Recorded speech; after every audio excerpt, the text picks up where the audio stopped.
দিনাজপুরের ১০ মাইল কলার হাট এখন বেশ জমজমাট। দূর দূরান্ত থেকে চাষি ও ব্যবসায়ীরা এখানে কলা নিয়ে আসে, যা দেশের বিভিন্ন প্রান্তে সরবরাহ হচ্ছে। সেই কলার হাটের বেচা কেনা নিয়ে বিস্তারিত জানাচ্ছেন সহকর্মী ফখরুল হাসান পলাশ।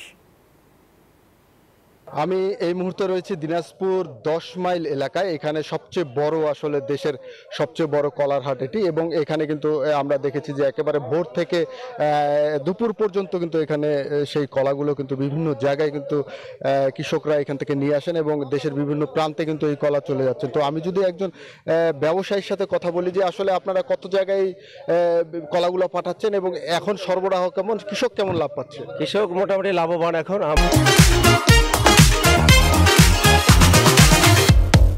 আমরা ব্যবসায়ীরা মোটামুটি এখন কমই লাভ হয় না, বলতে লাভ হয়েছে, এখন একটু কম হয়।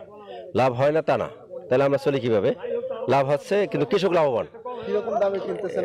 উপরে ৫০, ৫৫, ৬৫, নিচে ৩০, মানে ছড়ি এক এক ছড়ি ৩০০ টাকা পিস।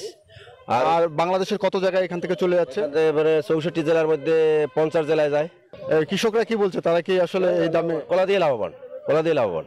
আসলে আপনি শুনছিলেন যে যারা কলা চাষি রয়েছেন তারা বলছেন যে গতবারের তুলনায় এবার কিন্তু তারা এই কলাতে ভালোই লাভ পাচ্ছেন, এবং পাশাপাশি এখানকার হাটের যারা ইজারাদার রয়েছেন তারা বলছেন যে প্রতিদিন গড়ে এখানে ৮০ লক্ষ থেকে ১ কোটি টাকার কেনা বেচা হয়। তো দিনাজপুর ১০ মাইল কলার হাট থেকে এই ছিল আমার কাছে সর্বশেষ।